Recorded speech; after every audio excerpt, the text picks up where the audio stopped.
할렐루야. 반갑습니다. 네. 2학기 들어서 좀 다운됐다고요? 네. 좋은 현상이지 뭐.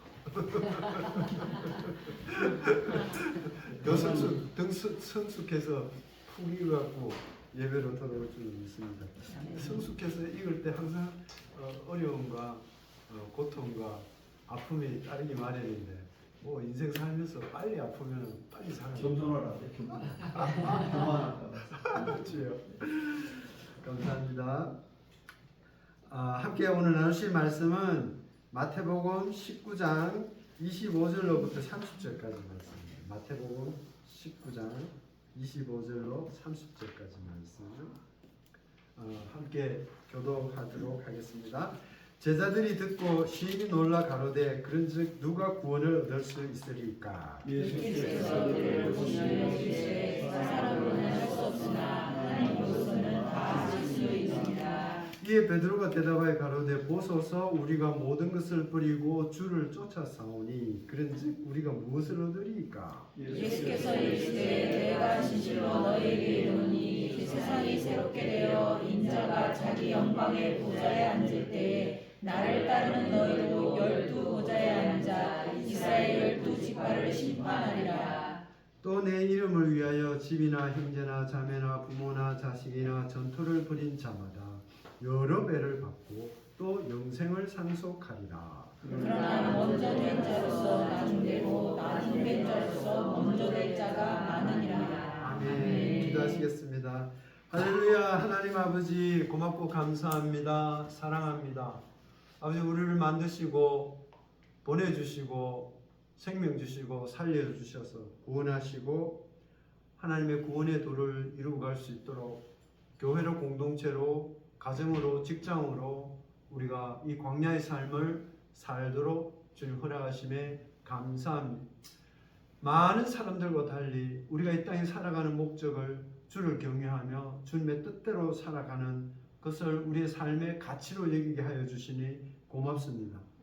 세상 모든 자들과 아버지 하나님 다른 관점을 보게 하시고 다른 의미를 부여하게 하시고 아버지 하나님 우리의 삶의 진실한 아름다움이 무엇인지를 찾아가게 하신 하나님 고맙습니다.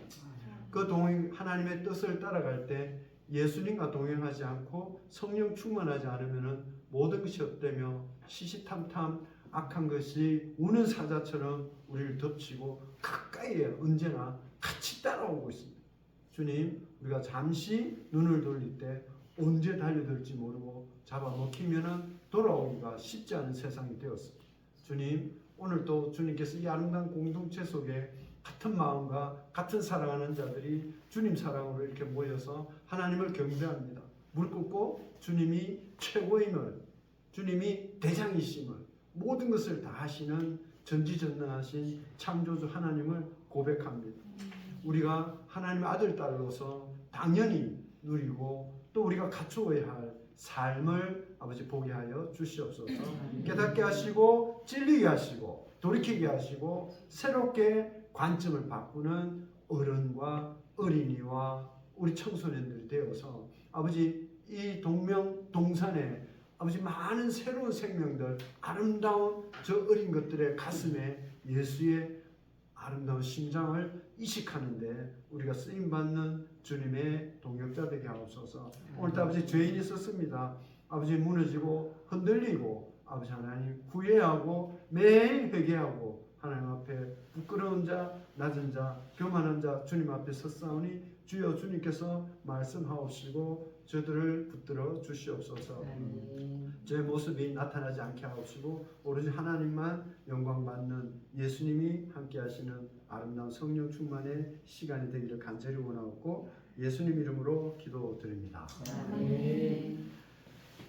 지난달에 했던 마태복음 16장에 있는 내용하고 마태복음 19장에 있는 이 내용들이 조금 비슷합니다.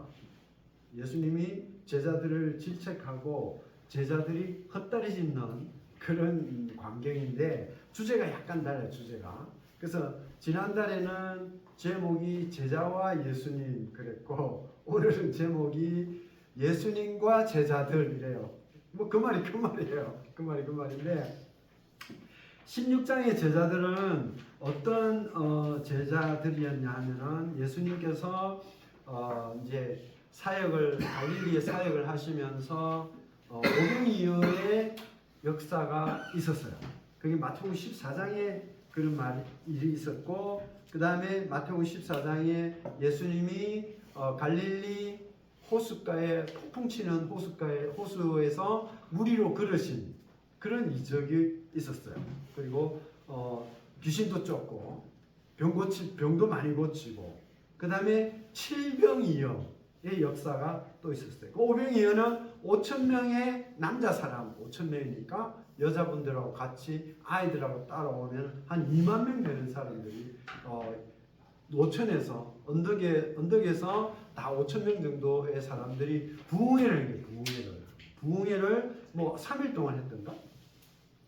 제가 했는데 이 사람들이 3일 동안 집에도 안 가고 거기서 자고, 그 자리에서 예수님 얘기를 듣고 떠나갈 때 이제 먹을 게 하나도 없잖아요. 너무 배고픈 거야. 그러니까 금식 야외 부흥성회를 한 거예요. 금식 야외 부흥성회. 몇 명이 5,000명이 모였으면 2만 명. 난 신기한 게 말이야. 2만 명이면 우리가 고등학교 다닐 때 말씀을 옛날에 들었나? 1, 2, 3학년 다 우리가 다닐 때 다 아침 조회를 하면 1,800명이에요. 우리가 1,800명이 모일 위에서 뭐 새카맣잖아요. 그게 한 12개, 20개 정도. 1,800명이니까 2만 명이면 12개 정도의 학교가 모이면은 대충 공설운동장에 꽉 차는 그런 사람들이 모여 있는데, 들판에 모였으니까 듬성듬성 모였을 거예요. 그럼 공설운동장보다 더 넓은 그런 언덕 위에서 예수님이 말씀을 하시는데, 그것도 2박 3일 동안 도시락 싸왔다가 다 떨어지고 마지막 날은 못 먹은 거야. 배가 고파서 쫄쫄 굶는 거예요. 거기서 예수님이 마이크로 얘기하지 않으세요. 그냥 육성으로 얘기해요. 육성으로. 바깥이야. 그 2만 명이나 되는 사람이 그 소리가 짜랑짜랑 다 들리는 거야. 요즘 세월하고 너무너무 달라요. 그죠? 소음도 없고, 그날은 조용했겠죠. 말씀이 잘 전달됐겠지. 또 예수님께서 말씀이 잘 전달될 수 있는 지형을, 예수님이 뭐 힘이 좋아갖고 막 덩치가 좋고 막 힘이 좋고 열이 많아가지고 목소리를 크게 외치는 분은 아니었던 것 같아요. 조곤조곤 얘기했을 거예요. 근데 그 조곤조곤 얘기하는데도 그 2만 명이라는 사람이 얘기를 다 들을 수 있는 그런 야외 부흥성회를 하셨다. 그때 그 사람들이 먹을 게 하나도 없는데 빵 2개, 물고기 5마리를 가지고 와서 그걸 다 떼서 나눠줬으니까 이게 뭐 엄청난 기적인 거지. 말도 못하는 거지. 상상도 못하는 일이고, 지금은 그게 난 그냥 만화인가? 어릴 때는 맨날 믿음 없을 때는 이거 뭐 만화가 이렇게 써져 있냐, 이런 일들이 있었고, 16장에는 다시 7병이열에 4,000명이 모여서 또 그런 일들이 있어요. 4,000에서 와서 16,000명. 또 그런 사람들이 모여서 또 2차 부흥회를 또 하는 거예요.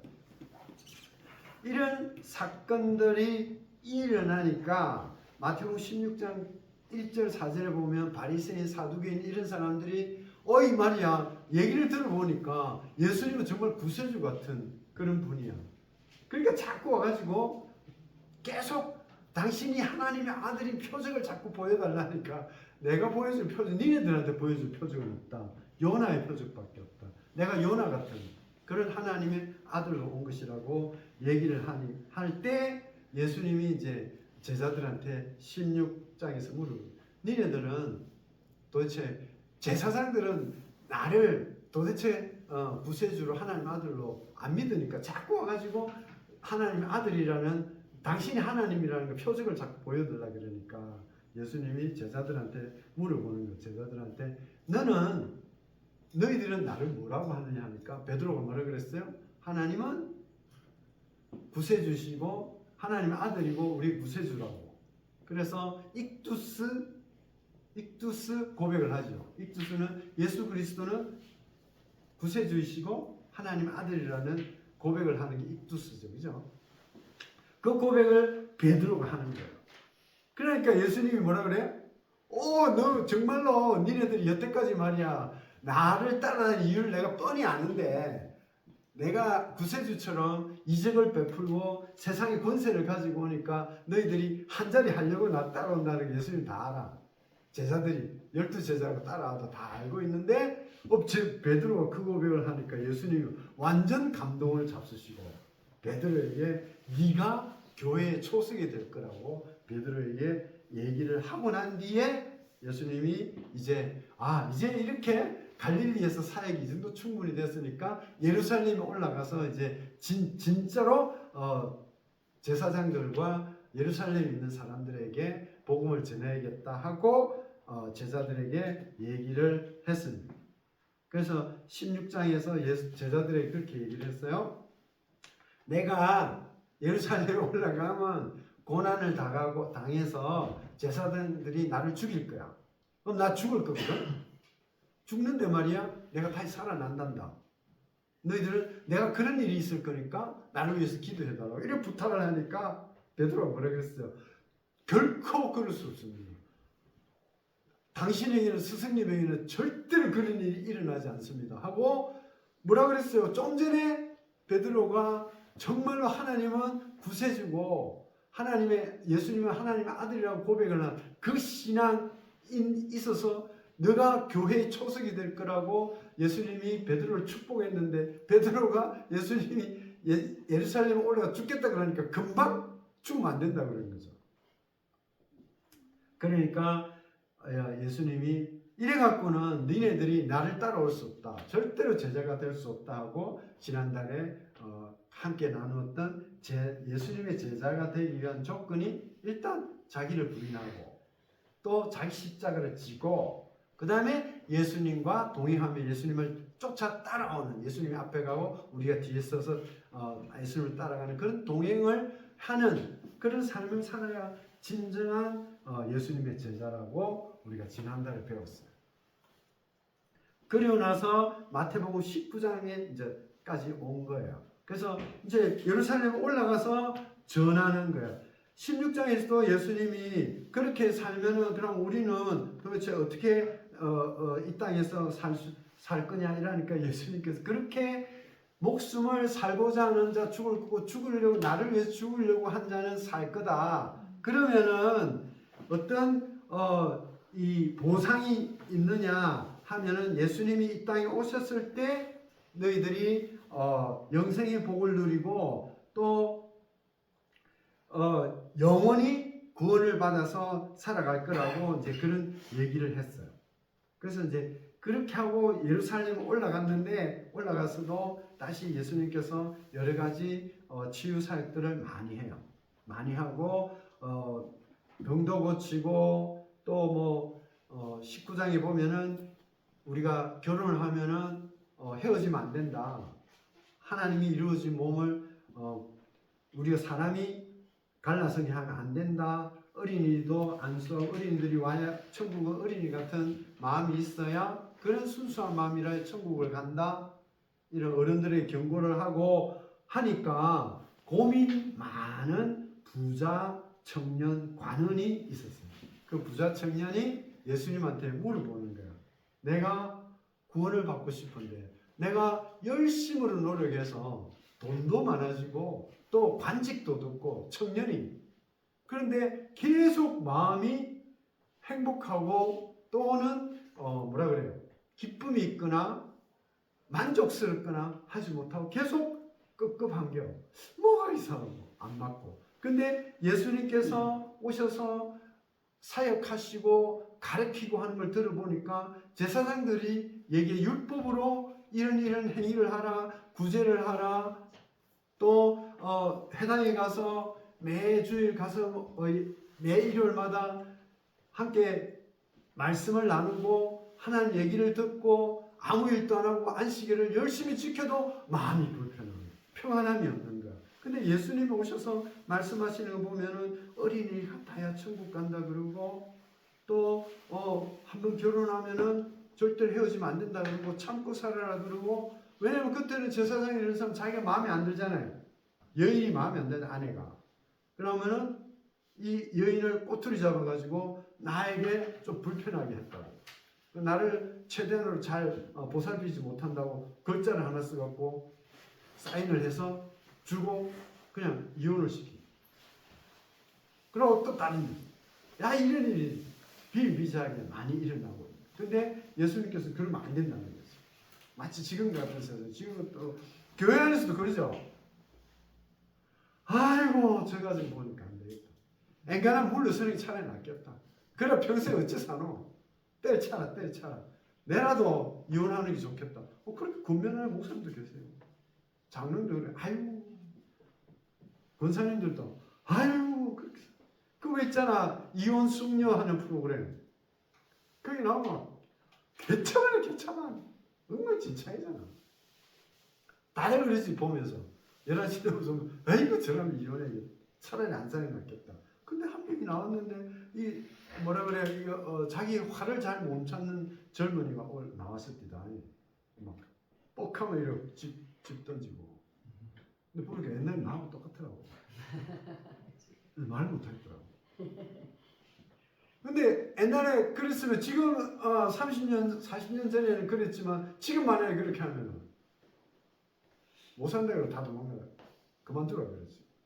그렇게 살아준 아내가 너무 감사하고 또 그런 위기 가운데도 이 성경 읽으면서 얼마나 그 위기를 넘겼는지. 뿔딱 지나가서 성질 나가 길길이 나가도 돌아오면 할 일이 없잖아. 책상에 앉으면. 그러면 이제 성경을 이래 읽으면 마음이 풀리는. 그래서 저는 위기를 많이 넘겼었는데, 그래서 부자 청년도 마찬가지지. 자기도 뭔가가 불편해서 예수님한테 와서 자기가 다 이루었는데, 유태인들은 그러잖아요. 부자는 좀 더 하나님이 복을 주셔서 부자가 되게끔 했으니까, 하나님이 복을 줬으니까, 물질의 복을 줘서 부자는 아무나 부자가 된다고 안 가르치거든요. 하나님이 부자를 해줘야 되는 거죠. 그래서 자기가 부자 됐다는 건 하나님이 역사하신 거니까 자기는 구원받은 자야. 그렇게 생각하는 게 유대인들이에요. 지금도 그래요.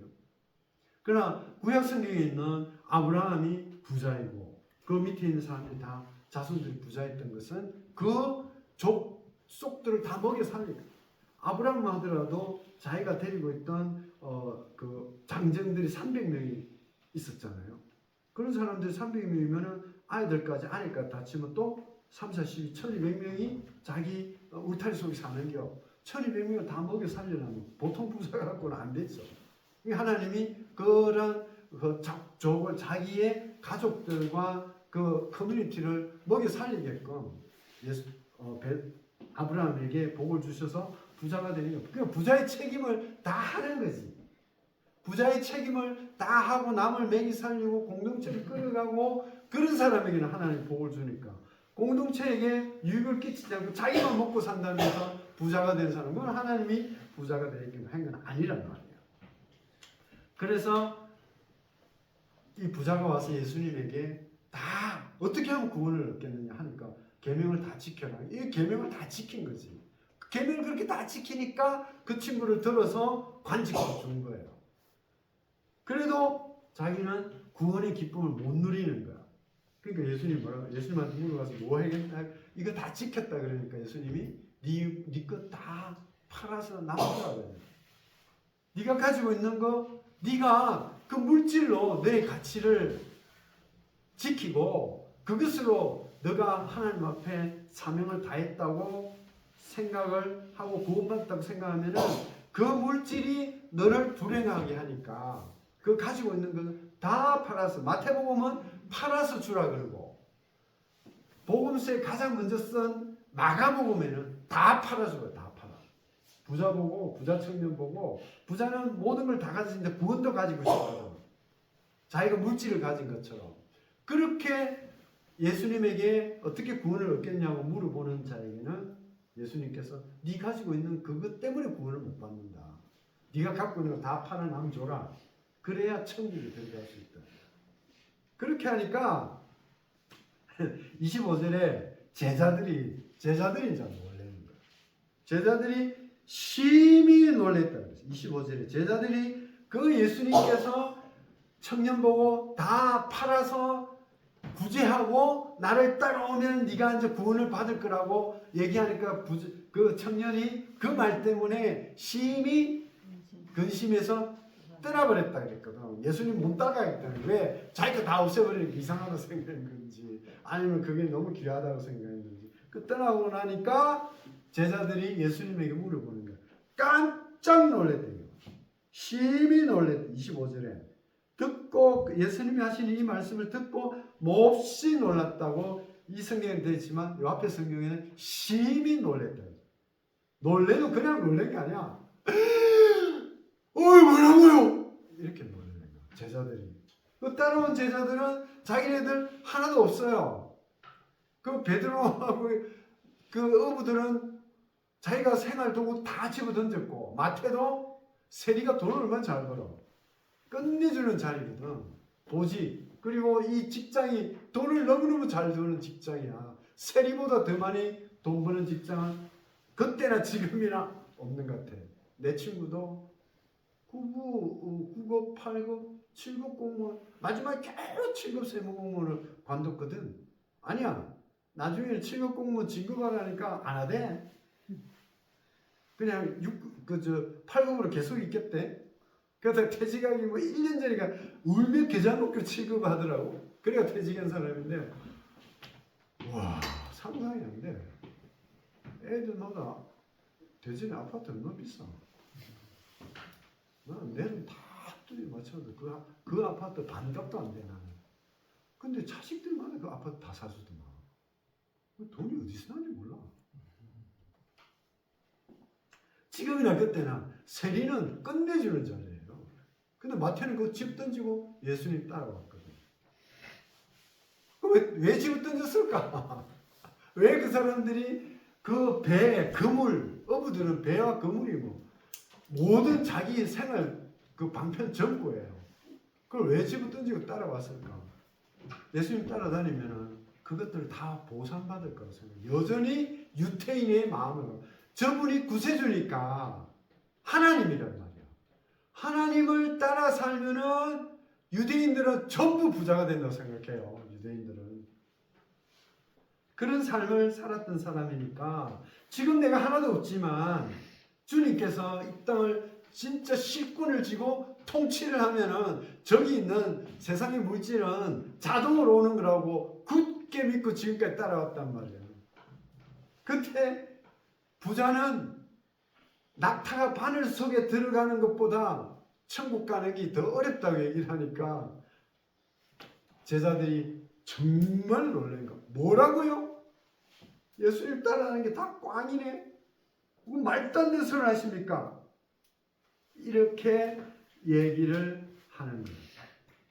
그러니까 예수님께서 얘들아, 그러면서 이제 27절에 베드로가 아까 예수님은 하나님의 아들이고 우리 구세주라고 고백했던 그 베드로가 계속 대장으로 12제자들에게 대장으로 예수님한테 물어보는 거예요.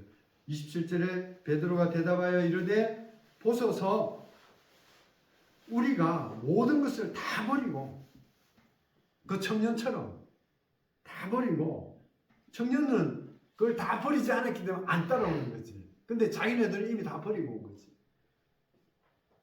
따랐는데 무엇을 얻으리까? 도대체 우리는 보상을 뭘 얻을 수 있느냐?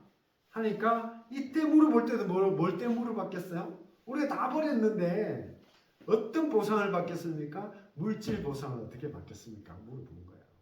근데 지금 우리들 생각하고 똑같아요. 우리 예수 믿으면 부자 됩니까? 안 될걸. 부자 되면 골치 아파요.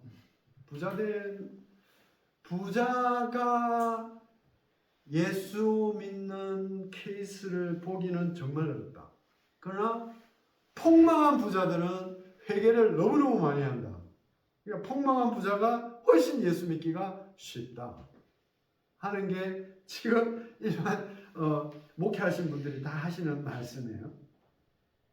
그래서 예수님께서는 그런 보상을 주는 게 아니라 28절에는 내가 진실로 너희에게 이르노니, 그러니까 너희들이 나를 따라오면 이런 보상이 있다는 거예요. 세상이 새롭게 된다는 것은 예수님이 이 땅을 왕으로 통치하는 새로운 세상. 세상의 물질이 세상을 지배하는, 사탄이 세상을 지배하는, 공중무세 잡은 자가 모든 것을 좌지우지하는 그런 세상 말고 하나님이 진정한 세상을 다스리는 그런 세상이 되었을 때 어떻습니까? 예수님 재림했을 때.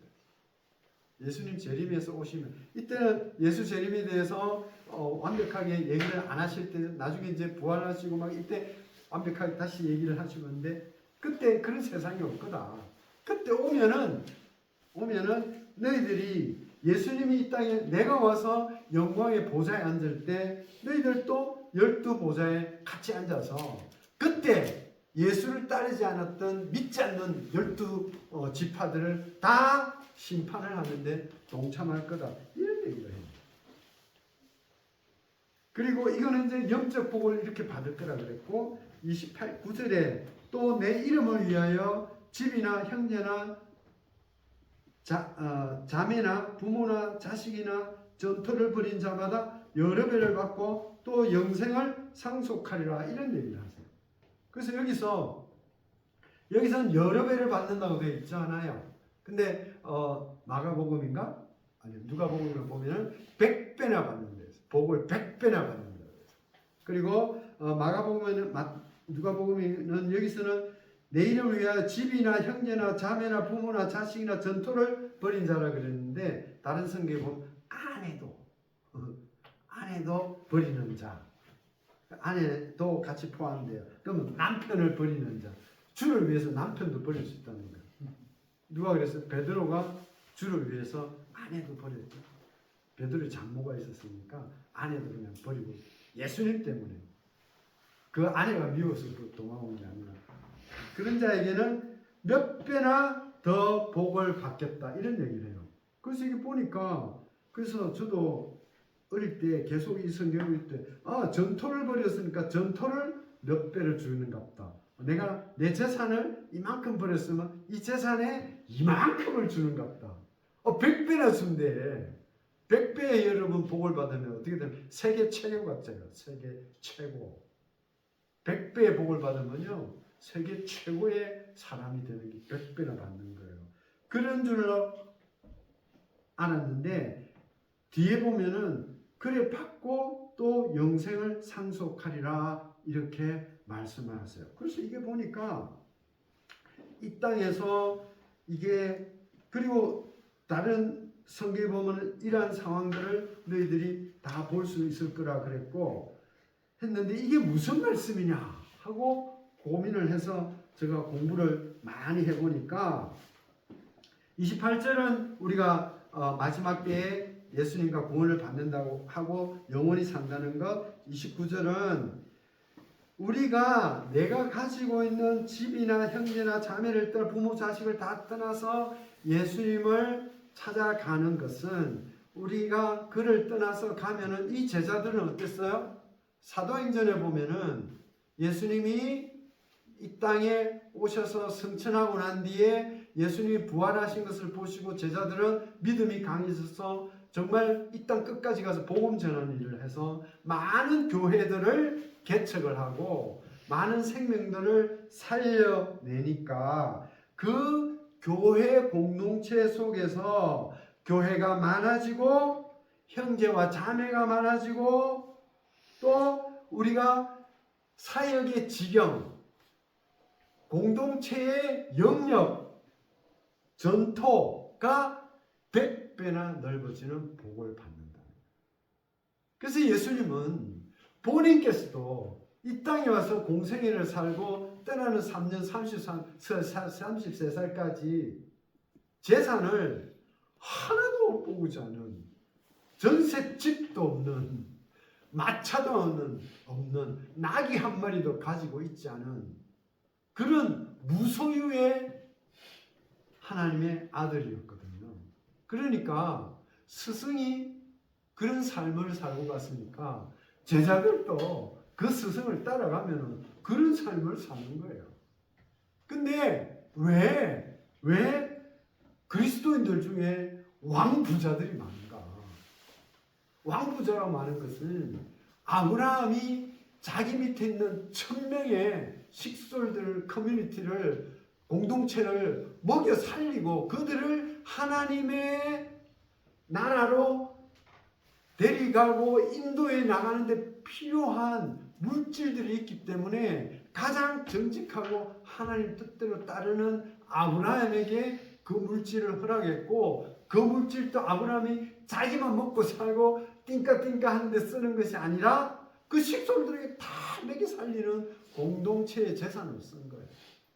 그런 사람들이 부자가 되는 거예요. 그러면은 부자는 누가 될 수 있느냐? 돈 벌어서 남 다 주겠다는 마음을 가진 사람만 부자가 되는 거예요. 그런 사람만 부자가 되는 과정에 죄를 짓지 않는 거예요. 자기만 가지려고 물질을 모으고 자기만 편리하게 쓰고 내 자식에게 남겨주고 그렇게 물질을 모으잖아요. 다 부정을 저지르고 다 야합을 해요. 돌아서서 거짓말을 해요. 불법을 행해요.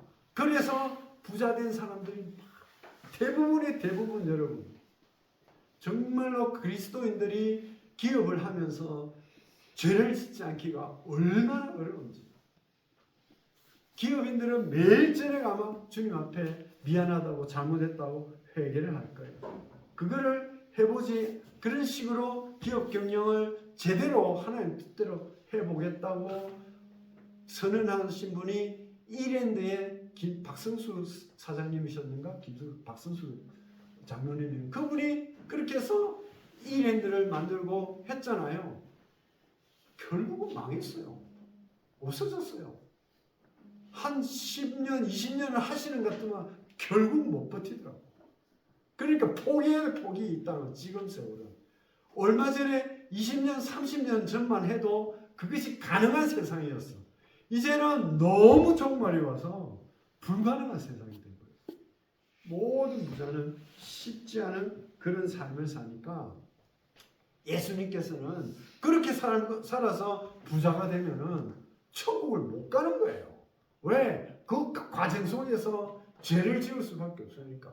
불법을 행할 수밖에 없으니까. 그래서 예수님께서 제자들에게 하는 얘기는 내가 너희에게 물질과 삶의 풍성함으로 너희들을 보상해 주겠다고 결코 한 번도 말씀 안 하셨어요. 한 번도. 가장 중요한 것은 뭐냐면은 너희들이 영원히 나와 천국에서 살게 해주겠다. 영생을 상속한다. 네가 구원을 받을 것이다. 영원히 사는 것이다. 이것이 너에게 주는 내가 최고로 줄 수 있는 것이라는 거지. 계속 우리는 이게 감이 안 잡히는 거야. 이게 감이 안 잡히는 거야. 영원히 하나님과 천국에서 생명수 강에서 생명강에서 생명나무의 열매를 따먹고 항상 기쁘며 주님을 찬양하고 기쁜 마음으로 살아가는 게 이게 도대체 뭐냐고. 왜? 내가 살면서 한 번도 겪어보질 않았으니까 이런 거. 그게 감이 안 잡힌다고. 그럼 어떻게 감을 잡아야 되나? 역으로 감을 잡아야 돼. 역으로 감을 잡는 것은 우리가 화산을 생각해야 돼. 활화산, 불타오르는 화산.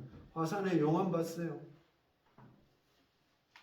일본에서도 뭐 활화산의 등산객들이 미리 이제 그 화산 지진 연구소의 예보를 듣고 거기 이렇게 트레킹을 많이 합니다. 그래갖고 활화산 꼭대기 올라가가지고 밑에 용암 끓는 거 구경하는 게 또 일본에서는 큰 관광 상품이고 그러더만. 그러다가 수년 전에는 올라가 있다가 그냥 바로 밑에 거기서 아니고 그 건너 이렇게 화산 칼데라가 있으면 칼데라는 물이 있는 것이고 화산 분화구가 있으면 안에 또 새끼 분화구들 있잖아요. 저쪽에서 막 터져가지고 내려오다가 사람들이 죽고 그런 상황들이 벌어지던데 그런 화산도 있지만 그 하와이 가면은 지금도 활화산이 불불 끓고 있는 화산들이 있잖아요. 하와이는. 거기에 과학자들이 뭐 해요? 우리 그 포항제철 용광로 가면은 막 이래 하얀 옷 입고 우주복 입고 그 다음에 이렇게 긴 쇠 바구니를 들고 거기 막 이렇게 올라가서 그 용암 불불 끓는 용암 시로 채취하고 이런 걸 하는 사진들을 보면은 용암들이 막 끓어서 막 그 뭐지 포항제철에 쇠물 녹으면 막 벌겋게 쫙 내려오잖아요, 그죠? 그게 막 산에서 막 불불 끓잖아. 그거는 우리 그림에서 보셨죠, 동영상. 우리 학생들도 봤죠. 그게 뭐야? 그게 지옥이에요. 땅에 있는 옥이에요. 땅에 있는 옥. 그 지옥을 가면은 땅 밑에 우리가 뭐 있는 거 알아요? 땅 속에 다 마그마 있는 거 알죠? 그럼 땅 지옥이에요. 땅의 옥이에요. 땅의 옥. 땅 속에 들어가 있는 옥. 끝이 없는 지옥 무지개. 거기 가면은 용암이 막 부글부글 끓는 거예요. 용암이. 내 육신만 있으면은 용암이 있으면 어때? 내 육신이 들어가고 뜨거워 우리가 기절하잖아. 뭐 기절하지. 기절해보면 이게 다 타고 없어져 버리지. 괜찮아. 그 안에 들어가면 뭐 어때? 없어지는데. 그게 안 믿는 사람은 자기가 죽으면 세상이 끝이라 없어진다 이거죠. 근데 없어집니까? 우리가 꿈꿀 때 우리 영혼이 살아서 꿈을 꾸는 것처럼 그 내 혼이 영이 지옥에 들어가면은 내 몸은 다 없어졌는데 내 그 생각이 살아있다니까. 우리가 이랬지만 생각이 있잖아. 내 생각, 내 몸이 있잖아. 그 내 생각 그거는 안 없어진다니까. 그럼 내 몸은 없어지만 내 생각은 계속 돌아간다니까. 그럼 내 생각은 뭐예요? 희노애락을 갖고 있죠. 내 기쁨과 슬픔과 아픔과 즐거움이 몸 말고 그 눈에 보이지 않는 그 생각과 혼은 계속 살아있는 영혼이 있다니 안 없어진다니까. 그게 그 화라산 용암 들끓는데 내 생각이 들어간다면은 나는 영원히 꿈속에서 가에 눌려갖고 막 도망다니고 욕하고 싸워도 막 대항하려고 그래도 계속 두드리 맞는 그런 상황. 계속 그 뜨거운 상황. 한 번 뜨거워도 정신이 하나도 없는데 잘못 그릇 잡아도 거기에서 영원히 거기서 이제 살아야 되는 거지. 그것만 있나? 뭐 부대기 하면 똥냄새도 맡기 싫은데 음식물 쓰레기 썩는 냄새도 정말 더러워서 맡기 싫은데 그 구데기 더러운 거. 오늘 또 뭐 교회 갔는데 벤츠가 따로 빵빵 거립디다. 나는 우회전에 들어가려는데 그래서 또 욕했다는 거 아니야. 집사람은 오늘 설교한다네. 아버지 그런 욕을 계속 영원히 내 생각 얻어먹고 산다니까. 그게 지옥이거든요. 아니 예수 안 믿으면 그냥 지옥으로 사는 거예요. 그런데 우리는 주일마다 예배드리고 와서 하나님 경배하고 주님 사랑합니다 하고 이러고 또 오늘 내가 잘못된 거 오늘 욕했으니까 죄송해요 예수님. 다른 사람 앞에 욕 안 했지만 안에 있는데 욕을 했으니 그것도 욕인 거 너무 죄송해요 하고 회개하는 것. 어린이 같은 마음, 순수한 마음.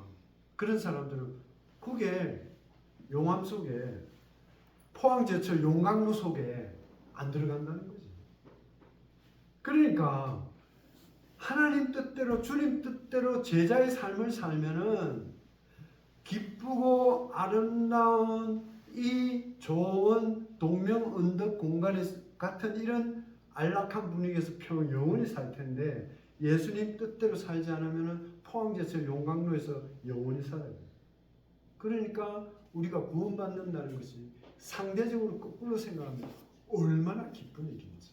그뿐만이 아니라 구원을 받으면 누누이 하는 얘기지만 예수님이 앉으시는 하나님 앉으시는 그 보좌에 우리도 한번 앉아보고 매일 기쁨으로 하나님과 사랑하고 주님과 아침 저녁으로 대화하고 이런 삶을 영원히 살아갈 수 있는 거예요.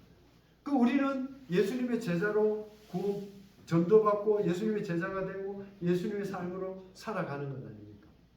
그러려면은 우리가 소원이 이 땅의 소원이 뭐냐? 이 땅의 소원은 물질이 아니고 영의 구원이고 내가 영의 구원을 받았으면 주변에 있는 모든 사람들이 그 영의 구원을 받고 기쁨을 누리도록 우리가 쓰임 받는 것.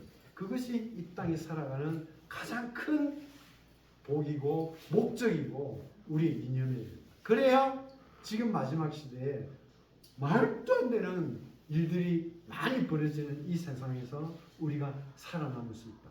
그렇지 않으면 결코 살아내기가 어려울 것입니다. 아무쪼록 여러분 살아가실 때 제자의 도를 가지고 이 동명상전에서 그것을 우리가 실천해 나가는 삶을 살아가기를 간절히 소망하고 축복합니다. 네. 지금은 우리와 말씀으로 함께 하시는 예수님의 무한한 은혜와 오늘과 영원토록 전지전능 무궁하신 하나님의 지극하신 사랑과 성령님의 감동 감화 상주 동행 교통 역사 충만하시니 말세에 오직 예수님의 제자로서 자기의 삶을 모두 팔아 구제함으로 거룩한 신앙을 지키고 순종의 삶을 살아가기를 다짐하고 이기기를 원하고 소망하는 동명전민교회 본속과 모든 학원의 선생님과 교사 직원, 이사장님과 교장 선생님 함께한 모든 목회 동력자님들에게 지금부터 영원까지 넘쳐나기를 간절히 축원하옵나이다. 아멘.